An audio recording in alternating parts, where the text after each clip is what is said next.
सो हे hi hello guys. Hopefully कि आप लोग ठीक ही होंगे। तो चलिए हम अपनी स्टोरी अनोखी मोहब्बत को स्टार्ट करते हैं। स्टार्ट करने से पहले जान लेते हैं कि लास्ट पार्ट में क्या हुआ था। तो लास्ट पार्ट में रिद्धि आर्य के घर आ चुकी होती है, जहाँ आर्य अपने रूम में सोई हुई थी। तो रिद्धि आती है और आर्य के पास बैठ जाती है, जहाँ पे आर्य उसके हाथ को पकड़कर अपने गालों के नीचे दबाकर सो जाती है। उसके बाद से जब आर्य उठती है तो वो रिद्धि को देखती है और चिल्लाते हुए बोलती है, तुम यहाँ क्या कर रही हो मेरे करीब। जिस पर रिद्धि भी एक डेविल स्माइल देते हुए बोलती है, पहले अपने गिरेबान में तो झांक कर देख लो आर्य। जब जैसे ही आर्य ये देखती है तो वो उसका हाथ छोड़ देती है। तभी दरवाजे पर नॉक होता है। तो रिद्धि दरवाज़ा खोलती है और सामने देखती है तो नौकर खड़ा होता है। वो उन दोनों को डिनर के लिए बुलाने आया था। तो चलिए अब इसके आगे। रिद्धि आर्य को देखते हुए फ्रेश होने के लिए वॉशरूम में चली गई और फिर अपना मुंह धोकर बाहर आई। वो दोनों एक साथ ही डिनर के लिए अपने रूम से निकलते हैं। रिद्धि को चलने में थोड़ी सी परेशानी हो रही थी, इसलिए आर्य ने उसका हाथ पकड़ा और उसे सहारा देकर चलने में मदद करने लगती है। ये देखकर रिद्धि के फेस पर भी एक स्माइल आ जाती है और वो भी उसका हाथ पकड़ते हुए ही सीढ़ियों से नीचे उतर आई। आर्य ने लाकर रिद्धि को वहीं पास रखे चेयर पर बिठा दिया और फिर खुद उसके बराबर की चेयर पर बैठ गई। सब लोग बैठकर आराम से खाना खा रहे थे कि तभी ईशान बोलता है, दादी माँ, कितने टाइम से हम लोग साथ में कहीं नहीं गए हैं, तो क्यों ना हम सब लोग कहीं पिकनिक के लिए चलें। वो लोग आगे कोई और बात करते इससे पहले ही आर्य बोलती है, मुझे ऑफिस में बहुत सारा काम है इसलिए मैं नहीं जा पाऊँगी। अगर आप लोगों को जाना हो तो जाइए। आर्य की बात सुनकर दादाजी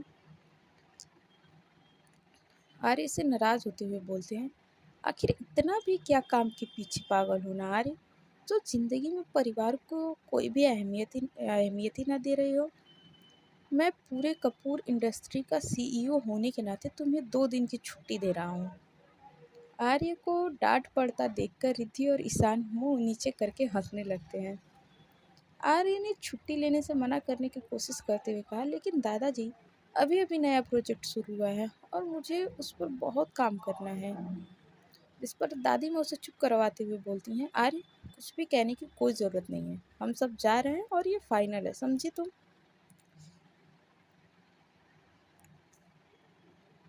अब आर्य के पास सुनने के लिए कुछ बचा ही नहीं था, इसीलिए वो चुप हो जाती है। रिद्धि एक्साइटेड होते हुए बोलती है, लेकिन दादी माँ हम जाएंगे कहाँ। इस पर ईशान झट से बोलता है, दादी माँ क्यों ना हम अपने लोनावला वाले फार्म हाउस पर चलें। दादी माँ भी ईशान की हाँ में अपनी हाँ मिलाते हुए बोलती है, यही ठीक रहेगा, हम अपने फार्म हाउस ही चलते हैं, कितना टाइम हो गया हम सबको साथ में वहाँ गए हुए। उसके बाद से दादी माँ रिद्धि को देखते हुए बोलती है, मैं रिद्धि के मम्मी पापा को फ़ोन करके बुला लेती हूँ, वो भी हमारे साथ चलेंगे तो उन्हें भी अच्छा लगेगा। उनकी बात सुनकर रिद्धि भी मुस्कुरा देती है।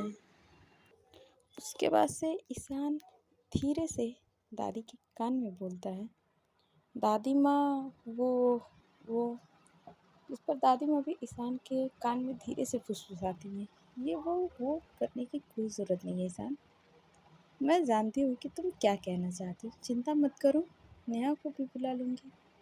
अब वो इस घर की होने वाली छोटी बहू है तो उसे बुलाना तो पड़ेगा ही ना। ये सुनकर ईशान भी हल्का सा स्माइल करता है।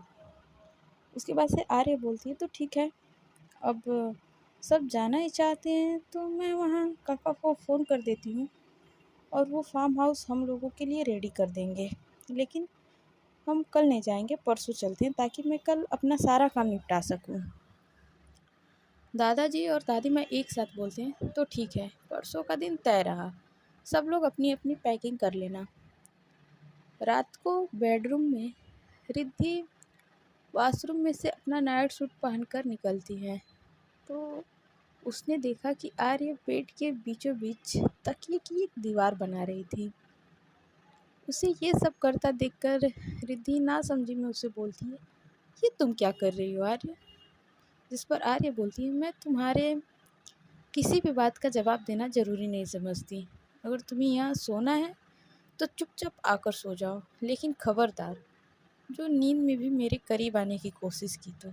ये कहकर आर्य अपनी साइड पर जाकर रिद्धि की तरफ पीठ करके लेट जाती है। आर्य के बर्ताव से रिद्धि आज कई बार हर्ट हो चुकी थी। एक तो उसके दिल में अपनी की हुई गलतियों के लिए पहले ही बहुत ज़्यादा गिल्ट भरा हुआ था, और दूसरा आर्य का बुरा बर्ताव उसे तोड़ने के लिए काफ़ी था, लेकिन वो फिर भी टूटना नहीं चाहती थी। आर्य के दिए हुए दुख को हर हद तक बर्दाश्त करने को तैयार थी, उसे मनाने के लिए हर हद तक जाने के लिए भी तैयार थी। वो इस रिश्ते को बचाने की हर संभव कोशिश करना चाहती थी, ताकि उसे जीवन में इस बात का रिग्रेट न रहे कि उसने अपने रिश्ते को बचाने की कोई कोशिश न की हो। ये सब सोचकर रिद्धि एक गहरी सांस लेकर अपनी साइड पर आकर लेटते हुए बोलती है, ओके फाइन आर्य, गुड नाइट। आर्य बोलती है, जब तक तुम यहाँ हो कुछ भी गुड नहीं हो सकता है। आर्य की बात सुनकर रिद्धि के दिल में एक बार फिर से कुछ टूटता है, और उसके आंसू जिसे उसने सुबह से अपनी आंखों में रोके हुए रखा था, उसके सब्र का बांध तोड़कर बहने लगते हैं। ऐसे ही ये रात बीत जाती है। अगली सुबह रिद्धि की आंख खुलती है तो उसने खुद को जकड़ा हुआ सा महसूस किया। आर्य ने कसकर उसे अपनी बाहों में जकड़ा हुआ था। आर्य का फेस रिद्धि के बालों से ढका हुआ था, और रिद्धि का फेस उसकी गर्दन पर था। रिद्धि ने हल्का सा अपने सर को उठाया और धीरे से प्यार से उसके माथे को चूमा। तभी आर्य ने अपनी आंखें खोली और उसे धक्का देकर खुद से दूर करते हुए बोली, तुम्हें एक बार में कोई भी बात समझ नहीं आती है? मैंने कहा था ना मुझसे दूर रहना, मेरे करीब आने की कोशिश मत करना। लेकिन फिर भी आर्य को अचानक इस तरह से चिल्लाता देखकर रिद्धि सहम जाती है। वो अपने मन में सोचने लगती है, ये अचानक से आर्य को क्या हो गया। फिर उससे बोलती है, मैंने कुछ नहीं किया है। वो लगभग घूरते हुए वॉशरूम की तरफ चली जाती है और बोलती है, तुम्हें सफाई देने की कोई ज़रूरत नहीं है, क्योंकि तुम जो भी बोलोगी वो झूठ ही होगा। आखिर सच तो तुम्हारी लाइफ में एग्जिस्ट ही नहीं करता है। सुबह सुबह ही आर्य के इस तरह से बर्ताव से दुखी होकर वो समझ चुकी थी कि ये सब इतना आसान नहीं होने वाला है जितना उसने सोचा था। कदम कदम पर आर्य कि ऐसे ही बर्ताव का सामना करना होगा और शांत भी रहना होगा, तभी जाकर सब कुछ ठीक हो पाएगा। वो वहीं पर बैठे बैठे सोचने लगी कि आर्य को ये क्या हो गया था। वो आर्य ही थी जिसने मुझे खुद से इतने करीब किया हुआ था, और फिर खुद ही मुझ पर चिल्ला कर चली गई। इसमें मेरी गलती कहाँ थी? उसके बाद से वो फिर एक गहरी सांस लेती है और खुद से बोलती है, मेरी ही तो गलती थी, सारी गलती ही मेरी थी। फिर वो बेड से उठती है और बेड को ठीक करने लगती है। बेड को ठीक करके उसने आर्य के ऑफिस जाने वाले कपड़े, उसकी घड़ी, उसका पर्स, उसकी जितनी भी ज़रूरत की सामान थी वो सारा निकाल कर बेड पर रख देती है, और अपने नाइट सूट में किचन में उसके लिए ब्लैक कॉफ़ी बनाने के लिए चली जाती है। ये सब तो उसके लिए उसके रूटीन का काम था, जो वो पहले भी करती थी। बस वो पहले किसी और मकसद से करती थी, और अब ये सब करने के पीछे की वजह कुछ और थी। उसने पहले दादी माँ और दादू के लिए चाय बनाई, और फिर मेड के हाथों उनके कमरे में भिजवा देती है। फिर ईशान के लिए सिंपल कॉफ़ी बनाकर वो भी ईशान के कमरे में भिजवा देती है, और आर्य के लिए एक ब्लैक कॉफ़ी बनाकर एक ट्रे में रखकर वो अपने रूम की तरफ चली जाती है। वो अपने कमरे में पहुंचती है तो देखती है आर्य नहा तो चुकी थी, लेकिन वो अपने कबर्ड से कपड़े निकाल रही थी। उसे इस तरह कपड़े निकालता देखकर रिद्धि उससे बोलती, आर्य तुम ये सब क्या कर रही हो? मैंने तुम्हारे कपड़े और सामान निकाल कर यहाँ रख दिए हैं। जिस पर आर्य बेरुखी से बोलती है, मैंने तो तुमसे नहीं कहा था कि मेरा काम करने के लिए। जिस पर रिद्धि बोलती है, लेकिन आर्य मैं ये सब पहले भी तो करती थी, तब तो तुम्हें कोई प्रॉब्लम नहीं थी। आर्य बोलती है, पहले जैसा कुछ नहीं है रिद्धि, न तुम न मैं और ना ही हमारा रिश्ता। पहले मैं और अब में बहुत फ़र्क है। और हाँ, आगे से मेरी किसी भी सामान को हाथ लगाने की कोई ज़रूरत नहीं है। ये सुनकर रिद्धि एक गहरी सांस लेती है और कॉफ़ी लेकर उसके पास जाकर उससे बोलती है, तुम्हारी ब्लैक कॉफ़ी। इस पर आर्य बोलती है, नहीं चाहिए। ये कहकर आर्य ने रिद्धि का हाथ जोर से झटका और जल्दी से रूम से बाहर निकल गई। उसने तो ध्यान ही नहीं दिया कि हाथ झटकने की वजह से सारी गरम गरम कॉफ़ी रिद्धि के हाथ पर गिर गई थी। आर्य के जाते ही रिद्धि के आंखों से आंसू झरझर करके बहने लगते हैं। अब ये आंसू जलन की वजह से थे या फिर आर्य के ऐसे बर्ताव की वजह से, ये तो रिद्धि को भी नहीं समझ आ रहा था।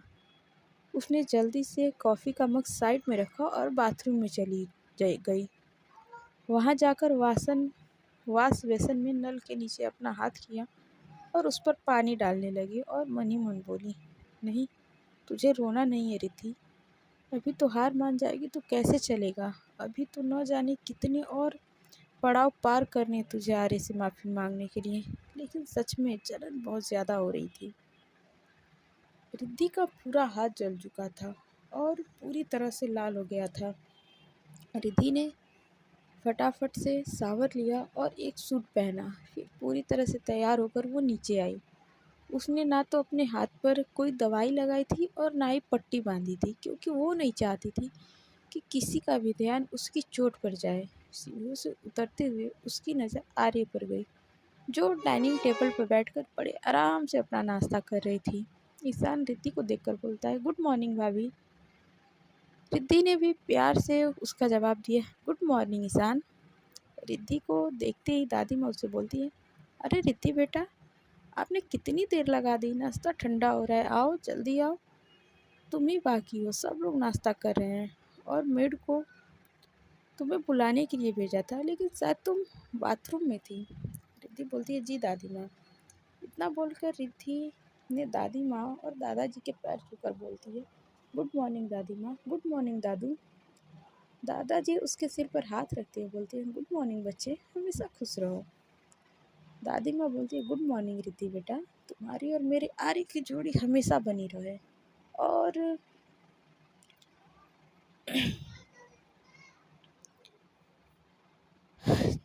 इसके बाद से रिद्धि वहीं डाइनिंग टेबल पर बैठ जाती है।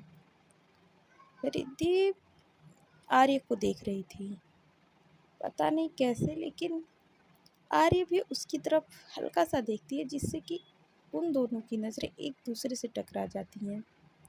उसके बाद से जल्दी से वो दोनों अपनी नज़रें एक दूसरे पर से हटा लेते हैं। रिद्धि ने जैसे ही नाश्ता प्लेट में रखने के लिए हाथ बढ़ाया, तभी दादी माँ की नज़र उसके हाथ पर गई और बोली, रिद्धि बेटा, ये क्या हुआ है तुम्हारे हाथ को। रिद्धि अपने दूसरे हाथ से उस हाथ को छुपाते हुए बोलती है, कुछ नहीं दादी माँ, कुछ खास नहीं, बस हल्का सा जल गया है। दादी माँ उसका हाथ अपने हाथ में लेती हुई बोलती है, जल गया, लेकिन कैसे, ऐसा क्या कर रही थी तुम। मैंने कितनी बार तुम्हें किचन में काम करने के लिए मना किया, लेकिन तुम हो कि मेरी बात मानती ही कहाँ हो। जिस पर रिद्धि बोलती है, नहीं दादी माँ, जैसा आप सोच रही हैं ऐसा कुछ नहीं है, मेरा हाथ किचन में नहीं जला है।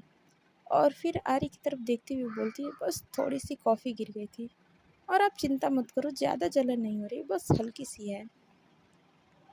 रिद्धि के मुंह से जैसे ये सब निकलते हैं, आर्य की नज़र उस पर टिक जाती है। वो पहले से ही उसे देख रही थी, लेकिन वो अब भी कुछ नहीं बोलती है।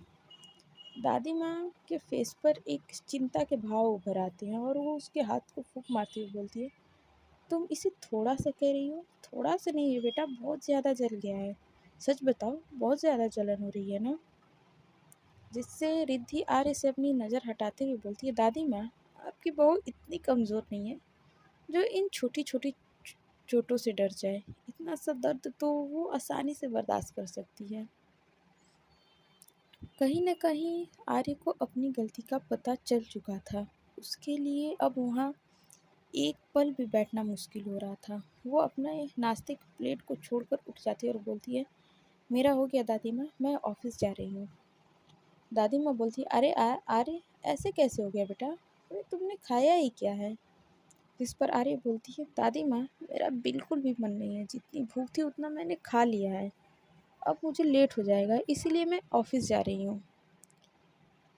जिस पर दादाजी कहते हैं, अरे अरे हमारा नाश्ता भी तो होने दो, मैं और ईशान भी तो ऑफिस जाएंगे, तो हम सब साथ ही में चलते हैं। जिस पर आर्य बोलती है, सॉरी दादाजी, मेरी एक बहुत ज़रूरी मीटिंग है और मैं लेट हो जाऊंगी, आप और ईशान एक साथ आ जाना, लेकिन अभी मुझे जाने दीजिए। ये कहकर उसने अपना कोट उठाया और जल्दी से वहाँ से बाहर निकल गई। आर्य को इतनी जल्दीबाजी में ऑफिस जाता देखकर रिद्धि अपने मन में बोलती है, आर्य तुम चाहे कितनी भी जता लो कि तुम्हें मुझसे कोई फ़र्क नहीं पड़ता है, लेकिन सच तो ये है कि तुम्हें मुझसे फ़र्क पड़ता है। मेरे दर्द से, मेरे तकलीफ़ से, सबसे तुम्हें फ़र्क पड़ता है। आर्य के जाने के थोड़ी देर बाद दादू और ईशान भी ऑफिस के लिए निकल जाते हैं। फिर रिद्धि भी अपने कॉलेज के लिए तैयार होकर आई और दादी जिससे बोली, दादी माँ मैं भी कॉलेज के लिए निकल रही हूँ, जल्दी आने की कोशिश करूँगी। जिस पर दादी माँ बोलती है, कोई बात नहीं बेटा, तुम्हारी पढ़ाई भी जल्दी है ज़रूरी है, जल्दी आने की कोई ज़रूरत नहीं है। वैसे भी मैं तो अपनी एक फ्रेंड से मिलने जा रही हूँ, आज उनका बेटा और बहू लंदन से आए, इसीलिए उसने मुझे भी बुलाया है, मुझे भी आने में लेट हो जाएगा, इसलिए तुम मेरी चिंता मत करो और अपनी पढ़ाई आराम से करो। दादी माँ के ये कहने पर रिद्धि हल्का सा मुस्कुराती है और उनके गले लगकर फिर कॉलेज के लिए निकल जाती है। इधर आर्य अपने ऑफिस के केबिन में बैठी हुई यही सोच में गुम थी। उसके दिमाग में अभी भी रिद्धि और उसके हाथ में लगी चोट ही चल रही थी। आर्य को रिद्धि के हाथ में चोट लगने की वजह से बुरा तो लग रहा था, लेकिन अब भी उसका दिमाग उसे यही याद दिला रहा था कि उसे रिद्धि के साथ इसी तरह से रूडली बिहेव करना होगा और उसकी परवाह भी नहीं करनी होगी, जिससे कि वो आसानी से इस शादी से निकल पाए और अपनी ज़िंदगी में मूव ऑन कर सके। आज कॉलेज में रिद्धि के लास्ट के 2 लेक्चर फ्री थे। पहले तो वो थोड़ी सी लाइब्रेरी में पढ़ने के लिए चली गई, लेकिन जब उसका मन वहाँ भी नहीं लगा तो वो घर जल्दी आ गई। 2 लेक्चर कम थे, फिर भी आज का दिन उसके लिए बहुत हैटिंग था। दूसरा, उसके हाथ में बहुत जलन हो रही थी। वो कॉलेज से आते ही अपना बैग साइड में रखकर लिविंग रूम में पड़े हुए सोफे पर बैठ जाती है। रिद्धि मैट से बोलती है, एक गिलास पानी दे दो प्लीज़। जिस पर मैट बोलती है, जी भाभी अभी लाई। उसके बाद से मैट पानी लेकर आती है। रिद्धि पानी पीती है और गिलास वापस मैट को दे देती है। तभी पीछे से दादी जी की आवाज़ आती है, मेरा बच्चा कॉलेज से आ गया है। ये कहते हुए दादी माँ उसके पास आकर बैठ जाती हैं।